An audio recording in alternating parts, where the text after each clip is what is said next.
일본 교육부 최연소 담당관이 한글을 일본 고등학교에 도입하겠다고 선언했습니다. 도쿄 교육계는 패닉에 빠졌고 보수 정치권은 국가 배신자라고 분노했습니다. 그런데 왜 일본의 엘리트들이 한자를 버리고 한글을 선택했을까요? 지금부터 그 충격적인 진실을 공개합니다. 그 전에 좋아요, 구독, 여러분의 하루가 행복해집니다. 저는 타카하시 미사키입니다. 일본 문부과학성에서 최연소 정책 담당관으로 일하고 있죠. 도쿄대학을 수석으로 졸업한 뒤 곧바로 이 자리에 앉았습니다. 모든 사람들이 제게 엘리트라는 타이틀을 붙여주지만 솔직히 말하면 저는 그냥 교육이 세상을 바꿀 수 있다고 믿는 평범한 사람일 뿐이에요. 그날도 평소와 다름없이 책상에 앉아 각종 보고서를 검토하고 있었습니다. 커피 한 잔과 함께 시작한 하루였는데 갑자기 눈에 들어온 한 장의 보고서가 제 일상을 완전히 뒤바꿔 놓았어요. 일본 내 토픽 응시자 수가 전년 대비 무려 40%나 증가했다는 내용이었습니다. 고등학교에서 한국어를 선택하는 학생 수도 마찬가지로 급증하고 있었죠. 이게 정말일까? 저는 무의식적으로 중얼거렸습니다. 숫자들이 거짓말을 할 리는 없었지만 그 변화의 속도가 너무나 빨랐거든요. 제가 학생이었을 때만 해도 한국어는 그저 선택 과목 중 하나였는데 이제는 완전히 다른 양상을 보이고 있었습니다. 바로 그 주말 센다이 한국교육원에서 주최하는 교육 심포지움에 참석했습니다. 사실 의무적으로 참석해야 하는 행사 중 하나였어요. 그런데 그곳에서 만난 박경희 원장님의 말씀이 제 가슴을 깊숙이 파고들었습니다. 한국어는 단순한 언어가 아닙니다. 감정을 잇는 다리이자 마음과 마음을 연결하는 통로입니다. 박경희 원장님은 차분하지만 확신에 찬 목소리로 말씀하셨어요. 그 순간 제 머릿속에서 무언가가 번개처럼 스쳐 지나갔습니다. 언어가 단순히 의사소통의 도구가 아니라 감정의 다리라니요. 지금까지 저는 교육을 너무 기계적으로만 생각해왔던 것 같았습니다. 심포지움이 끝나고 집으로 돌아가는 길, 제 머릿속은 온통 한 가지 생각으로 가득했어요. 만약 한국어를 전국 고등학교에 정식 과목으로 도입한다면 어떨까요? 물론 무모한 생각이라는 걸 알고 있었습니다. 하지만 그 데이터들이 보여주는 현실을 무시할 수는 없었어요. 다음 날 아침 일찍 사무실에 도착해서 관련 자료들을 더 자세히 살펴봤습니다. K-팝과 드라마를 통해 한국어에 관심을 갖게 된 학생들이 실제로 언어 학습으로 이어지고 있었어요. 단순한 호기심이 아니라 진짜 배우고 싶어하는 열정이 느껴졌습니다. 미사키 씨, 뭔가 심각하게 고민하고 있는 것 같은데요. 나카무라 아야씨가 제 책상으로 다가왔습니다. 아야씨는 같은 교육국에서 연구관으로 일하는 동료이자 제가 가장 믿고 의지하는 사람이에요. 저보다 몇 살 위이지만 항상 제 의견을 존중해주고 진심으로 들어주는 분이거든요. 아야씨, 혹시 한국어 교육 확대에 대해 어떻게 생각하세요? 제가 조심스럽게 물어보자 아야씨는 잠시 생각에 잠겼습니다. 그리고는 의미심장한 미소를 지으며 대답했어요. 학생들이 원하는 게 뭔지 알고 있다면 그걸 외면할 이유는 없죠. 그 말을 듣는 순간 제 마음이 확고해졌습니다. 위험한 길이라는 걸 알고 있었지만 이미 돌이킬 수 없는 지점을 넘어서고 있었어요. 한국어 과목 전국 확대라는 아이디어가 제 머릿속에서 점점 구체적인 모습을 갖춰가고 있었습니다. 한국어 과목 확대 정책안을 작성하는데 일주일이 걸렸습니다. 밤늦게까지 사무실에 남아서 데이터를 분석하고 실현 가능성을 검토했어요. 아야씨도 자주 도와주셨지만 대부분의 작업은 혼자 해야 했습니다. 왜냐하면 이 정책이 얼마나 파격적인지 누구보다 잘 알고 있었거든요. 드디어 정책안을 완성한 날, 저는 떨리는 마음으로 야마모토 켄지 과장님 사무실 문을 두드렸습니다. 야마모토 과장님은 문부과학성에서 30년 넘게 일해온 베테랑이에요. 전통적인 교육 방식을 고수하는 분으로 유명하죠. 과장님, 새로운 정책 제안이 있어서 찾아뵈었습니다. 저는 최대한 침착하게 말했지만 목소리가 약간 떨리는 걸 숨길 수 없었어요. 야마모토 과장님은 안경을 고쳐 쓰시더니 제가 내민 서류를 받아들었습니다. 한국어 과목 전국 확대 방안이라. 과장님의 표정이 점점 굳어졌어요. 서류를 다 읽으시는데 10분 정도 걸렸을까요? 그 시간이 마치 1시간처럼 길게 느껴졌습니다. 미사키 씨, 이게 진짜 당신이 생각해낸 건가요? 과장님의 목소리에는 믿을 수 없다는 감정이 섞여 있었어요. 저는 고개를 끄덕이며 대답했습니다. 네, 현재 학생들의 수요와 사회적 변화를 고려할 때 필요한 정책이라고 판단됩니다. 학생들의 수요라고요? 미사키 씨, 교육은 유행을 따라가는 게 아닙니다. 우리는 일본의 전통과 정체성을 지켜야 해요. 과장님의 반박이 시작됐습니다. 예상했던 반응이지만 실제로 듣고 나니 마음이 무거워졌어요. 하지만 저는 포기할 수 없었습니다. 과장님, 전통도 중요하지만 변화하는 세상에 맞춰 교육도 발전해야 하지 않을까요? 학생들이 정말로 원하는 교육을 제공하는 것도 우리의 역할이라고 생각합니다. 그날 과장님과의 대화는 거의 1시간 동안 계속됐어요. 서로의 입장을 굽히지 않는 팽팽한 신경전이었습니다. 결국 과장님은 이 문제를 부서 전체 회의에서 논의해보자고 하셨어요. 일주일 후 열린 부서 회의는 정말 험악했습니다. 회의실에 들어서는 순간부터 차가운 분위기가 느껴졌어요. 저를 제외한 모든 사람들이 반대 입장이었거든요. 미사키 담당관, 이 정책의 근거가 부족해 보입니다. 일본 교육의 근본을 흔드는 위험한 발상이에요. 학생들이 원한다고 해서 다 들어줄 수는 없는 노릇이지요. 쏟아지는 반대 의견들 사이에서 저는 점점 작아지는 기분이었습니다. 하지만 그때 아야 씨가 조용히 손을 들었어요. 잠깐만요. 모두들 너무 성급하게 판단하는 것 같습니다. 회의실이 순간 조용해졌어요. 아야 씨는 차분한 목소리로 계속 말했습니다. 미사키 씨가 제시한 데이터들을 보면 분명히 의미가 있어요. 학생들의 실제 수요가 있다는 건 부정할 수 없는 사실이잖아요. 아야 씨의 지지 발언에 제 가슴이 뜨거워졌습니다. 하지만 다른 사람들의 반응은 여전히 차가웠어요. 야마모토 과장님이 회의를 정리하며 말씀하셨습니다. 일단 이거는 더 신중하게 검토해 보겠습니다. 미사키 씨, 좀 더 구체적인 자료를 준비해 주세요. 회의가 끝나고 아야 씨가 제 어깨에 손을 올렸어요. 미사키 씨, 진심을 보여주세요. 정말로 이 일이 옳다고 생각한다면 끝까지 밀고 나가야 해요. 그 말이 제게 큰 힘이 됐습니다. 혼자가 아니라는 걸 느꼈거든요. 하지만 동시에 앞으로 더 큰 싸움이 기다리고 있다는 것도 알 수 있었어요. 이제 정말로 시작일 뿐이었습니다. 정책안이 반려된 후 며칠 동안 저는 깊은 고민에 빠졌습니다. 아무리 좋은 취지라고 해도 뒷받침할 수 있는 확실한 근거가 없다면 설득력이 떨어질 수밖에 없었어요. 그러던 중 문득 한 가지 아이디어가 떠올랐습니다. 내가 직접 토픽 시험을 봐보면 어떨까? 처음에는 무모한 생각이라고 여겼어요. 한국어를 제대로 배운 적도 없는 제가 토픽 시험에 도전한다는 건 자칫 우스꽝스러워 보일 수도 있었거든요. 하지만 곰곰 생각해보니 이보다 더 확실한 방법은 없을 것 같았습니다. 다음 날 아침 일찍 야마모토 과장님을 찾아뵈었습니다. 과장님은 여전히 제 정책에 대해 회의적인 표정을 짓고 계셨어요. 과장님, 제가 직접 토픽 시험에 응시해보겠습니다. 뭐라고요? 과장님의 눈이 동그래졌어요. 아마 제가 이런 말을 할 거라고는 전혀 예상하지 못하셨을 거예요. 한국어 교육의 필요성을 몸소 체험해보고 싶습니다. 그래야 더 설득력 있는 정책을 만들 수 있을 것 같아요. 과장님은 잠시 말없이 저를 바라보시더니 피식 웃으셨습니다. 미사키 씨 참 고집이 세네요. 좋아요. 한번 해보세요. 하지만 결과에 대해서는 책임져야 합니다. 그렇게 해서 저는 3개월 후에 열리는 토픽 시험에 응시하기로 결정했어요. 언론에서도 이 소식을 크게 다뤘습니다. 문부과학성 최연소 담당관, 토픽 도전이라는 제목으로 여러 신문에 실렸죠. 하지만 현실은 생각보다 훨씬 가혹했습니다. 한국어 자음 모음부터 시작해야 하는 수준이었거든요. 퇴근 후에는 매일 한국어 학원에 다녔고 주말에는 온종일 공부에 매달렸어요. 그런데도 진도는 생각만큼 나가지 않았습니다. 안녕하세요. 거울 앞에서 한국어 발음 연습을 하는 제 모습이 우스꽝스럽게 느껴졌어요. 하지만 포기할 수는 없었습니다. 이미 너무 많은 사람들이 지켜보고 있었거든요. 드디어 시험 당일이 왔습니다. 시험장에 들어서는 순간부터 긴장이 몰려왔어요. 주변에는 저보다 훨씬 어린 학생들이 대부분이었습니다. 그들의 자신감 넘치는 표정과 달리 저는 손바닥에 땀이 날 정도로 떨렸어요. 시험이 시작되자마자 절망적이라는 걸 깨달았습니다. 듣기 문제부터 막혔어요. 한국어가 너무 빨라서 거의 알아들을 수 없었거든요. 읽기와 쓰기도 마찬가지였습니다. 3개월 동안 열심히 공부했지만 턱없이 부족했어요. 결과는 참담했습니다. 토픽 2급에도 미치지 못하는 점수였어요. 언론들은 이 소식을 대서특필했습니다. 한국어 교육 확대 주장한 공무원, 토픽 시험 낙제점, 말과 행동이 다른 정책 담당관.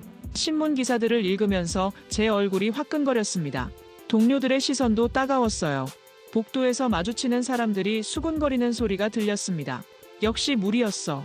처음부터 말이 안 되는 정책이었지. 그날 밤 집에 돌아와서 혼자 울었습니다. 지금까지 제가 쌓아온 커리어가 하루아침에 무너지는 것 같았어요. 도쿄대 수석, 최연소 정책 담당관이라는 타이틀이 무색하게 느껴졌습니다. 다음 날 아침 아야 씨가 제 책상으로 찾아왔어요. 그녀는 따뜻한 커피 한 잔을 제 앞에 놓으며 말했습니다. 미사키 씨, 이번 일로 포기하면 안 돼요. 하지만 아야 씨, 저는 실패했어요. 모든 사람들이 비웃고 있어요. 그게 뭐 어때서요? 처음부터 쉬운 일이라고 생각했나요? 아야 씨의 말에 제가 고개를 들었어요. 실패는 새로운 시작의 기회예요. 이번 경험을 통해 한국어 학습의 어려움을 몸소 체험했잖아요. 그럼 이제 더 나은 교육 방법을 고민할 수 있을 거예요. 그 말을 듣고 제 마음속에서 무언가가 다시 꿈틀거리기 시작했습니다. 맞아요. 이건 끝이 아니라 시작이었어요. 저는 아야 씨를 바라보며 결심했습니다. 다시 도전해보겠어요. 이번에는 제대로 준비해서요. 그렇게 해서 저의 두 번째 토픽 도전이 시작됐습니다. 이번에는 인공지능 학습 시스템을 활용하기로 했어요. 최신 기술을 이용해서 더 체계적으로 공부하기로 한 거죠. 또한 박경희 원장님께 개인 멘토링을 부탁드렸습니다. 매일 새벽 5시에 일어나서 1시간씩 한국어 공부를 했어요. 점심시간에도 단어 암기를 했고 퇴근 후에는 화상으로 박경희 원장님과 회화 연습을 했습니다. 주변 사람들은 제가 미쳤다고 말했지만 저는 상관없었어요. 6개월 후 다시 시험장에 앉았습니다. 이번에는 달랐어요. 한국어가 귀에 들어왔고 문제의 의미도 이해할 수 있었습니다. 시험을 마치고 나서도 자신감이 있었어요. 결과는 토픽 4급 합격이었습니다. 완벽하지는 않았지만 분명한 발전이었어요. 더 중요한 건 이 과정에서 한국어 학습의 매력을 직접 느꼈다는 거였습니다. 단순히 언어를 배우는 게 아니라 새로운 문화와 사고방식을 접하는 경험이었거든요. 이제 저는 더욱 확신을 갖고 한국어 교육 확대 정책을 추진할 수 있었습니다. 실패와 재도전의 경험이 오히려 제게 더 큰 힘을 주었어요. 제가 토픽 4급에 합격한 소식이 알려지자 분위기가 조금씩 바뀌기 시작했습니다. 처음에는 비웃던 사람들도 제가 진정성을 갖고 노력한다는 걸 인정하기 시작했어요. 하지만 정작 중요한 건 이제부터였습니다. 실제로 학교 현장에서 한국어 교육을 받아들일지가 관건이었거든요. 전국 명문 고등학교 교장단과의 회의가 예정된 날, 저는 새벽부터 잠이 오지 않았습니다. 이번 회의에서 교장들을 설득하지 못하면 정책 추진은 물 건너가는 거나 마찬가지였어요. 아무리 좋은 취지라고 해도 현장의 동의 없이는 불가능한 일이었거든요. 회의실에 들어서자 50여 명의 교장 선생님들이 앉아 계셨습니다. 그들의 표정에서 이미 답이 정해져 있다는 느낌이 들었어요. 대부분 회의적이거나 아예 반대하는 기색이 역력했습니다. 안녕하십니까? 문부과학성 타카하시 미사키입니다. 제가 인사를 하자 어색한 박수 소리가 들렸어요. 진심 어린 환영이라기보다는 형식적인 예의였죠. 저는 떨리는 마음을 진정시키며 발표를 시작했습니다. 오늘 이 자리에서 한국어 교육 확대의 필요성에 대해 말씀드리고 싶습니다. 파워포인트 화면에 각종 통계 자료들이 나타났어요. 토픽 응시자 증가율, 한국어 선택 학생 수 변화, 진로 연계성 등등. 하지만 교장 선생님들의 반응은 시큰둥했습니다. 발표가 끝나자마자 질문과 반박이 쏟아졌어요. 타카하시 담당관, 한국어를 배운다고 해서 학생들의 미래가 보장되나요? 우리는 더 실용적인 교육에 집중해야 합니다. 영어도 제대로 못하는 학생들이 대부분인데 한국어까지 배워서 뭘 하겠어요? 교육 과정만 복잡해질 뿐입니다. 일시적인 한류 열풍에 휩쓸려서 교육 정책을 바꾼다는 건 무책임한 일 아닌가요? 쏟아지는 반대 의견들 앞에서 저는 점점 위축되는 기분이었습니다. 아무리 데이터를 제시해도 그들의 마음을 움직일 수는 없는 것 같았어요. 그때였습니다. 회의실 문이 열리면서 한 명의 여학생이 들어왔어요. 교복을 입은 그 학생을 보자 회의실이 순간 조용해졌습니다. 죄송합니다. 늦었습니다. 그 학생은 하루카였어요. 전국 고등학교 학생회 연합회 회장이자 유명 정치인의 딸이기도 한 하루카 말이에요. 저는 깜짝 놀랐습니다. 하루카가 이 회의에 참석한다는 얘기는 듣지 못했거든요. 하루카 양, 갑자기 무슨 일로? 한 교장 선생님이 당황스러운 표정으로 물어보셨어요. 하루카는 당당한 목소리로 대답했습니다. 교장 선생님들께서 저희 학생들의 미래에 대해 논의하신다고 해서 학생 대표로 참석했습니다. 하루카는 제 옆에 서서 마이크를 잡았어요. 그리고는 유창한 한국어로 말하기 시작했습니다. 안녕하세요. 저는 한국어로 제 마음을 표현할 수 있어서 정말 기쁩니다. 교장 선생님들이 웅성거리기 시작했어요. 하루카는 다시 일본어로 바꿔서 계속 말했습니다. 방금 제가 한국어로 한 말의 의미를 정확히 아시는 분이 계신가요? 저는 지금 한국어로 제 감정을 더 섬세하게 표현할 수 있어요. 일본어로는 표현하기 어려운 미묘한 뉘앙스들을 한국어로는 할 수 있거든요. 회의실의 분위기가 변하기 시작했어요. 하루카의 진솔한 목소리가 사람들의 마음을 움직이고 있었습니다. 교장 선생님들, 저희는 단순히 유행을 따라가는 게 아니에요. 새로운 언어를 통해 더 넓은 세상을 보고 싶어 해요. 한국어를 배우면서 한국 친구들과 직접 소통할 수 있게 됐고 그들의 문화와 생각을 이해할 수 있게 됐어요. 저는 하루카의 말을 들으면서 가슴이 뭉클해졌습니다. 이 어린 학생이 제가 하고 싶었던 말을 대신해주고 있었어요. 하지만 일부 교장 선생님들은 여전히 회의적이었습니다. 그때 박경희 원장님과의 화상 연결이 시작됐어요. 미리 준비해둔 깜짝 이벤트였죠. 안녕하세요.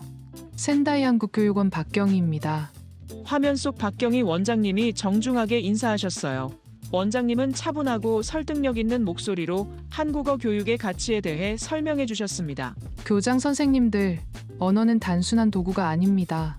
새로운 사고의 창의자 문화의 다리예요. 한국어를 배우는 일본 학생들을 보면 그들이 얼마나 적극적이고 열정적인지 알 수 있어요. 원장님의 말씀에도 불구하고 회의 분위기는 여전히 차갑기만 했습니다. 결국 한 교장 선생님이 일어서서 말씀하셨어요. 좋은 취지는 알겠지만 현실적으로 어려운 점이 너무 많습니다. 교사 확보, 교재 개발, 예산 문제 등등 아직은 시기상조라고 봅니다. 다른 교장 선생님들도 고개를 끄덕이며 동조했어요. 결국 그날 회의는 실패로 끝났습니다. 공식적인 반대 성명서까지 나왔거든요.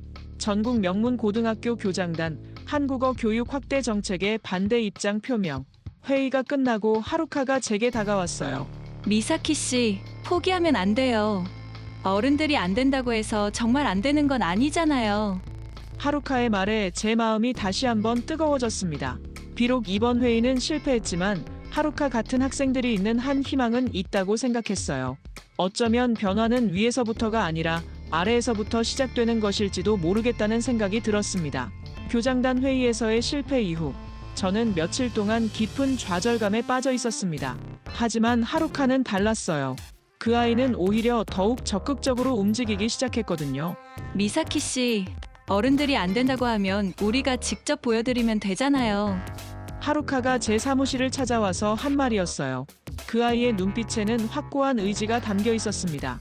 무슨 뜻이야, 하루카? 전국 고등학생들과 함께 캠페인을 벌이는 거예요.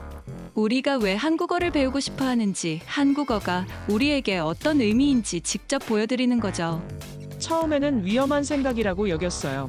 학생들을 정치적 논란에 휘말리게 할 수는 없었거든요. 하지만 하루카의 열정은 막을 수 없었습니다. 일주일 후 하루카가 주도하는 마음의 언어 캠페인이 시작됐어요. 전국 각지의 고등학생들이 자발적으로 참여하기 시작했습니다. 그들은 소셜미디어에 한글로 쓴 짧은 메시지들을 올리기 시작했어요. 한국어로 표현하면 마음이 더 따뜻해져요. 친구와 한국어로 대화하니까 더 가까워진 기분이에요. 한국 드라마 대사를 원어로 이해할 때의 그 감동을 모르세요? 처음에는 몇십 명 정도의 작은 움직임이었어요. 그런데 점점 확산되기 시작했습니다. 한글 챌린지라는 해시태그와 함께 전국적인 현상이 되어갔어요. 저는 매일 소셜미디어를 확인하며 놀라움을 금치 못했습니다. 학생들의 창의력은 정말 대단했어요. 한글로 시를 쓰거나 한국어로 노래를 부르거나 한국 친구들과 화상 통화하는 모습들을 올리기 시작했거든요. 미사키 씨, 이 상황을 어떻게 생각하세요?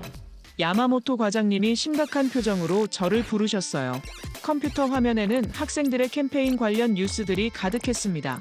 과장님, 학생들이 자발적으로 하는 일인데요. 자발적이라고요? 미사키 씨가 배후에 있는 거 아닌가요? 과장님의 의심 어린 눈빛이 저를 향했어요. 사실 하루카와 몇 번 만난 건 사실이었지만 캠페인 자체는 정말로 학생들이 주도한 일이었습니다. 그런데 상황이 점점 복잡해지기 시작했어요. 보수 성향의 언론들이 이 캠페인을 문제 삼기 시작한 거예요. 일본 학생들의 정체성 혼란 우려, 한국어 열풍, 과연 건전한가? 교육당국의 무책임한 방관, 언론의 비판이 시작되자 정치권에서도 목소리를 높이기 시작했습니다. 일부 국회의원들은 학생들을 선동했다며 저를 비난했어요. 심지어 국정감사에서 이 문제를 다루겠다는 말까지 나왔습니다. 더 심각한 건 하루카와 그 가족에게까지 압박이 가해지기 시작한 거였어요.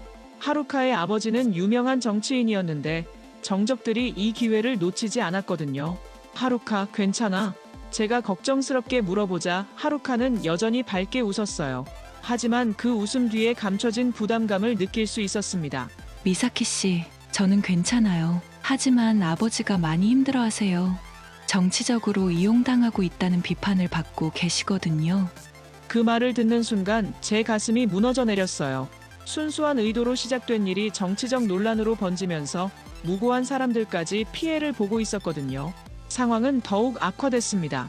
일부 극우 성향의 단체들이 하루카의 학교 앞에서 시위를 벌이기 시작했어요. 일본 학생을 선동하지 마라, 한국어 교육 반대라는 구호를 외치며 말이에요. 그날 밤 하루카의 어머니로부터 전화가 왔습니다. 미사키 씨, 하루카가 학교에 가는 것도 무서워하고 있어요. 이제 그만 멈춰주세요. 어머니의 떨리는 목소리를 들으며 저는 무엇을 해야 할지 몰랐어요. 제가 시작한 일 때문에 한 아이가 고통받고 있다는 사실이 견딜 수 없었습니다. 다음 날 야마모토 과장님이 저를 부르셨어요. 그의 표정은 그 어느 때보다도 심각했습니다. 미사키 씨, 국정감사 소환 통지서가 나왔습니다. 제 손에 든 공문서를 보며 현실감이 없었어요. 학생 선동 및 교육정책 혼란 야기라는 혐의로 국정감사에 증인으로 출석하라는 내용이었습니다. 과장님, 저는 정말로 학생들을 선동한 적이 없어요. 하루카도 자발적으로. 미사키 씨, 변명은 그만하세요. 이제 와서 무슨 말을 해도 소용없어요. 과장님의 차가운 말투에 저는 더 이상 할 말이 없었어요. 제가 꿈꿔왔던 교육혁신은 정치적 스캔들로 변해버렸고 순수했던 학생들의 열정은 논란의 중심이 되어버렸습니다. 그날 밤 집에 돌아와서 저는 오랫동안 생각에 잠겼어요. 과연 제가 옳은 일을 하고 있는 건지 아니면 무모한 도전이었는지 확신이 서지 않았습니다. 하지만 한 가지는 분명했어요. 이대로 포기할 수는 없다는 건 말이에요. 창밖을 바라보며 저는 다시 한번 다짐했습니다. 비록 어려운 길이지만 끝까지 가보겠다고 말이에요. 학생들이 보여준 순수한 열정을 헛되이 만들 수는 없었거든요. 국정감사 소환 통지서를 받은 후 며칠 동안 저는 거의 잠을 이루지 못했습니다. 상부에서는 사퇴를 암시하는 말들이 계속 나왔고 언론에서는 연일 저를 비판하는 기사들이 쏟아졌어요. 타카하시 담당관, 교육정책 실패의 책임을 져야, 학생 선동 논란, 공직자로서 자격 의문. 신문을 볼 때마다 가슴이 답답해졌습니다. 제가 정말로 잘못된 일을 하고 있는 건지 의문이 들기 시작했어요. 그러던 어느 날 아침, 야마모토 과장님이 저를 부르셨습니다. 그의 표정에서 이미 답을 알 수 있었어요. 미사키 씨, 더 이상은 어렵겠습니다. 과장님, 그게 무슨... 사퇴서를 준비하세요. 이 문제가 더 커지기 전에 정리하는 게 좋겠어요. 과장님의 말이 제 가슴을 깊숙이 파고들었습니다. 지금까지 쌓아온 모든 것이 무너져 내리는 기분이었어요. 도쿄대 수석 졸업, 최연소 정책 담당관이라는 타이틀도 이제는 무의미해졌습니다. 과장님, 일주일만 시간을 주세요. 제가 마무리해야 할 일들이 있어요. 과장님은 한숨을 쉬며 고개를 끄덕였어요. 마지막 잡이었죠. 그날 저녁 집에 돌아가는 길에 아버지로부터 전화가 왔습니다. 미사키야, 도대체 무슨 일을 벌인 거냐? 아버지의 목소리는 분노와 실망으로 가득했어요. 아버지는 평생 보수적인 가치관을 지켜오신 분이었거든요. 아버지, 저는 옳다고 생각하는 일을 한 거예요. 옳다고? 너는 우리 집안의 수치를 만들었어. 조상들에게 어떻게 면목을 세우겠냐?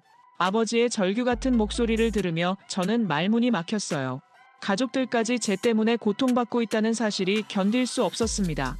집에 도착해서 현관문을 열자마자 우편함에 가득한 편지들이 눈에 들어왔어요.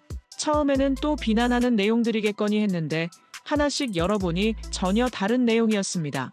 첫 번째 편지는 박경희 원장님이 보낸 것이었어요. 미사키 씨, 당신의 용기에 깊은 감사를 드립니다. 비록 지금은 어려움을 겪고 계시지만 당신이 뿌린 씨앗은 반드시 꽃을 피울 거예요. 두 번째는 아야 씨의 편지였습니다. 미사키 씨, 당신은 혼자가 아니에요. 많은 사람들이 당신을 지지하고 있어요. 포기하지 마세요. 그리고 하루카를 비롯한 전국 학생들의 편지들이 수십 통이나 됐어요. 모두 한국어로 쓰여 있었습니다.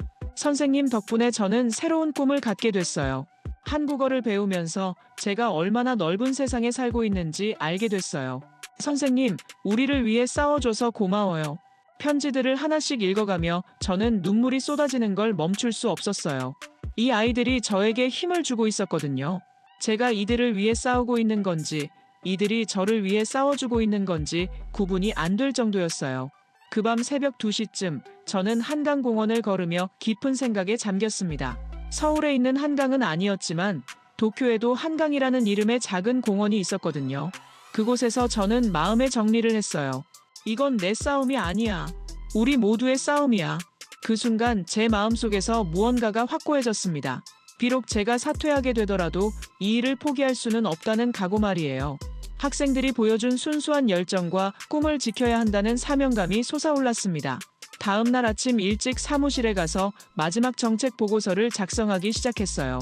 비록 제가 떠나더라도 다음 사람이 이어받을 수 있도록 모든 자료와 계획을 정리했습니다. 아야 씨가 제 옆에 와서 도와주었어요. 미사키 씨, 정말 끝까지 가는 거예요? 네, 여기서 멈출 수는 없어요. 적어도 학생들에게는 희망을 줘야죠. 그렇게 해서 저는 마지막 일주일을 온전히 이 일에 바쳤습니다. 국정감사를 앞두고 있었지만 두렵지 않았어요. 오히려 제 신념을 당당하게 밝힐 기회라고 생각했거든요. 편지들을 다시 한번 읽어보며 저는 확신했습니다. 이 일은 옳은 일이라고 말이에요. 비록 지금은 어려움을 겪고 있지만 언젠가는 모든 사람들이 이해해 줄 거라고 믿었습니다. 창밖으로 보이는 석양을 바라보며 저는 내일의 싸움을 준비했어요. 마지막이 될지도 모르는 이 기회를 헛되이 보낼 수는 없었거든요. 사퇴 압박을 받던 그 시기에 뜻밖의 소식이 들려왔습니다. 전국 몇몇 고등학교에서 한국어 과목 시범 운영을 시작한다는 것이었어요. 하루카와 학생들의 캠페인이 생각보다 큰 파급력을 갖고 있었던 거죠. 미사키 씨, 이거 보세요. 아야 씨가 흥분한 목소리로 신문을 들고 달려왔어요. 기사 제목을 보는 순간 제 심장이 뛰기 시작했습니다. 오사카 사쿠라 고등학교 한국어 선택 과목 정식 도입. 나고야 중앙고 한국어 교환학생 프로그램 확대. 비록 소수였지만 용기 있는 학교들이 나타나기 시작한 거예요. 학생들의 목소리에 귀를 기울인 교육자들이 있었던 겁니다. 그런데 더 놀라운 일이 기다리고 있었어요. 하루카가 전국 학생 발표회를 개최한다는 소식이었습니다. 한국어를 배우는 학생들이 직접 나서서 자신들의 경험을 발표한다는 내용이었죠. 미사키 씨도 꼭 참석해 주세요. 선생님이 계셔야 의미가 있어요. 하루카의 간절한 부탁에 저는 고민이 됐어요. 지금 제 상황에서 공개적인 행사에 참석하는 게 옳은 일인지 확신이 서지 않았거든요. 하지만 결국 참석하기로 했습니다. 학생들의 마지막 무대를 지켜봐야 한다는 생각이 들었어요. 발표회 당일 도쿄 국제포럼에는 생각보다 많은 사람들이 모였습니다. 학생들과 학부모들뿐만 아니라 언론사 기자들도 상당수 참석했어요. 저는 뒷자리에 조용히 앉아서 학생들의 발표를 지켜봤습니다. 첫 번째 발표자는 교토의 한 고등학생이었어요. 안녕하세요. 저는 한국어를 배우면서 새로운 저를 발견했습니다. 그 학생은 유창한 한국어로 자신의 경험을 이야기했어요. 처음에는 K-팝 때문에 시작했지만 한국어를 배우면서 다른 문화를 이해하게 됐고 더 넓은 시각을 갖게 됐다는 내용이었습니다. 두 번째 발표자는 오사카에서 온 학생이었어요. 그 학생은 한국의 친구들과 펜팔을 하면서 언어 너머의 진정한 소통을 경험했다고 했습니다. 언어는 단순한 도구가 아니에요. 마음과 마음을 잇는 다리예요. 그 말을 듣는 순간 박경희 원장님이 했던 말씀이 떠올랐어요. 학생들이 진정으로 언어의 의미를 깨달은 거죠. 마지막 발표자는 하루카였습니다. 그 아이는 단상에 올라서서 잠시 침묵을 지켰어요. 그리고는 눈물을 글썽이며 말하기 시작했습니다. 저는 한국어를 통해 꿈을 키웠습니다. 언어라는 건 그냥 말이 아니에요. 다른 사람의 마음을 이해하고 다른 문화를 받아들이고 더 넓은 세상으로 나아가는 문이에요. 하루카의 발표가 끝나자 객석에서 박수가 터져 나왔어요. 그런데 그때 뜻밖의 일이 벌어졌습니다. 야마모토 켄지 과장님이 일어서신 거예요. 과장님은 천천히 단상으로 걸어가셨습니다. 모든 사람들이 숨을 죽이고 지켜봤어요. 과장님이 무슨 말씀을 하실지 아무도 예상할 수 없었거든요. 여러분, 저는 문부과학성의 야마모토 켄지입니다. 과장님의 목소리는 평소와 달리 떨리고 있었어요. 오늘 이 자리에서 학생들의 발표를 들으며 깊이 반성하게 됐습니다. 저는 틀렸습니다. 회장이 순식간에 조용해졌어요. 과장님이 공개적으로 자신의 잘못을 인정하는 모습에 모든 사람들이 놀란 거죠. 교육은 변화를 두려워하면 안 됩니다. 학생들의 꿈을 지켜주는 것이 우리의 역할이에요. 타카하시 담당관이 옳았습니다. 과장님의 말씀에 저는 눈물이 쏟아지는 걸 멈출 수 없었어요. 그동안 가장 큰 반대자였던 분이 이렇게 공개적으로 지지를 표명해 주신 거였거든요. 그 순간부터 분위기가 완전히 바뀌었습니다. 언론들도 태도를 바꿔서 미래를 여는 교육정책이라는 제목으로 기사를 쓰기 시작했어요. 발표회가 끝나고 야마모토 과장님이 제게 다가오셨습니다. 미사키 씨, 사퇴 얘기는 없었던 일로 하겠습니다. 대신 이 정책을 성공시켜 주세요. 과장님의 말씀에 저는 고개를 깊숙이 숙였어요. 그동안의 고생이 모두 보상받는 기분이었습니다. 드디어 한국어 연구 교류 프로그램에 참가하기 위해 서울로 떠나는 날이 왔습니다. 인천공항에 도착했을 때의 감정은 말로 표현할 수 없었어요. 지난 1년간의 모든 고생과 노력이 이 순간으로 집약되는 기분이었거든요. 공항에서 택시를 타고 서울 시내로 들어가면서 창밖 풍경을 바라봤습니다. 한글로 적힌 간판들, 거리를 걸어다니는 사람들, 모든 것이 새롭고 설레었어요. 제가 그토록 옹호했던 한국어의 본고장에 와 있다는 사실이 믿기지 않았습니다. 호텔에 짐을 풀고 나서 가장 먼저 한 일은 한강을 보러 가는 것이었어요. 그동안 한국 드라마와 영화에서만 봤던 그 한강 말이에요. 지하철을 타고 여의도역에서 내려서 한강공원까지 걸어갔습니다. 한강 앞에 서자 가슴이 벅차올랐어요. 넓은 강물이 유유히 흘러가는 모습을 보며 지난 시간들이 주마등처럼 스쳐 지나갔습니다. 토픽 시험에서의 실패, 교장단 회의에서의 좌절, 사퇴 압박, 그리고 마침내 찾아온 희망까지. 강변에 앉아서 저는 한국어로 혼잣말을 해봤어요. 나는 일본과 한국을 잇는 마음의 통역사가 되고 싶어요. 이제야 제가 무엇을 하고 있는지, 왜 이 일을 시작했는지 분명해졌거든요. 그때 휴대폰이 울렸어요. 박경희 원장님으로부터 온 메시지였습니다. 미사키 씨, 서울에 잘 도착하셨나요? 내일 만나서 한국 교육 현장을 직접 보여드리고 싶어요. 다음 날 박경희 원장님과 함께 서울의 여러 학교들을 방문했습니다. 일본어를 배우는 한국 학생들을 만나보니 정말 신기했어요. 저와 정반대 상황에 있는 학생들이었거든요. 안녕하세요. 저는 일본어를 배우고 있어요. 한 학생이 어색하지만 정성스러운 일본어로 인사했습니다.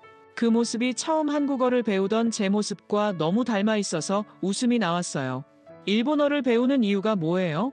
제가 한국어로 물어보자 그 학생이 눈을 반짝이며 대답했습니다. 일본 친구들과 직접 이야기하고 싶어요. 그리고 일본 문화도 더 깊이 알고 싶고요.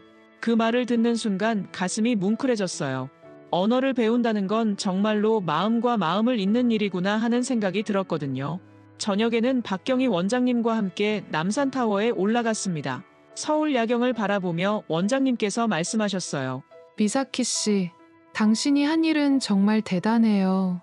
한 사람의 용기가 두 나라의 미래를 바꿀 수 있다는 걸 보여주셨어요. 원장님, 저는 아직 아무것도 하지 못했어요. 이제 시작일 뿐이에요. 아니에요. 벌써 많은 변화가 일어나고 있어요. 제가 일본에 있는 동료들로부터 들은 바로는 한국어, 과목 도입을 검토하는 학교들이 계속 늘어나고 있다고 해요. 원장님의 말씀에 제 마음이 따뜻해졌습니다. 정말로 제가 뿌린 씨앗들이 자라나고 있는 거였죠. 마지막 날 저녁 호텔방에서 영상통화를 연결했습니다. 일본에 있는 하루카와 학생들, 그리고 아야 씨와 함께하는 화상회의였어요. 미사키 선생님, 서울은 어떠세요? 하루카가 밝은 목소리로 물어봤습니다. 정말 좋아요. 여기 와서 느낀 건데, 언어는 정말로 사람과 사람을 잇는 다리예요. 우리가 옳은 일을 하고 있다는 확신이 더욱 강해졌어요. 그때 박경희 원장님이 화면에 나타나셨습니다. 원장님은 준비해 오신 특별한 메시지를 전해주셨어요. 일본의 젊은 친구들, 그리고 미사키 씨, 당신들의 용기가 한일 두 나라의 미래를 바꿨습니다. 언어를 통해 마음을 나누고, 문화를 이해하고, 평화를 만들어가는 여러분이 진정한 희망입니다. 원장님의 말씀을 들으며 화면 너머의 학생들도, 그리고 저도 모두 눈물을 흘렸어요. 우리가 함께 만들어낸 이 작은 기적이 얼마나 소중한지 느낄 수 있었거든요. 서울에서의 마지막 밤, 저는 다시 한강에 나갔습니다. 야경이 아름다운 한강을 바라보며 제 마음속으로 다짐했어요. 이제 정말로 시작이야. 돌아가서 더 많은 학생들이 꿈을 펼칠 수 있도록 도와주자. 한국에서의 경험은 저에게 새로운 에너지를 주었습니다. 앞으로 해야 할 일들이 더 명확해졌고 그 일들을 해낼 수 있다는 자신감도 생겼어요. 인천공항에서 일본으로 돌아가는 비행기에 오르며 저는 창밖으로 서울을 바라봤습니다. 이제 저는 정말로 두 나라를 잇는 다리가 된 기분이었어요. 한국어라는 언어를 통해 말이에요. 비행기가 이륙하면서 저는 마음속으로 외쳤습니다. 나는 일본과 한국을 잇는 마음의 통역사다. 그 선언과 함께 새로운 여정이 시작되는 기분이었어요. 이제 진짜 교육 혁신을 만들어갈 시간이었습니다.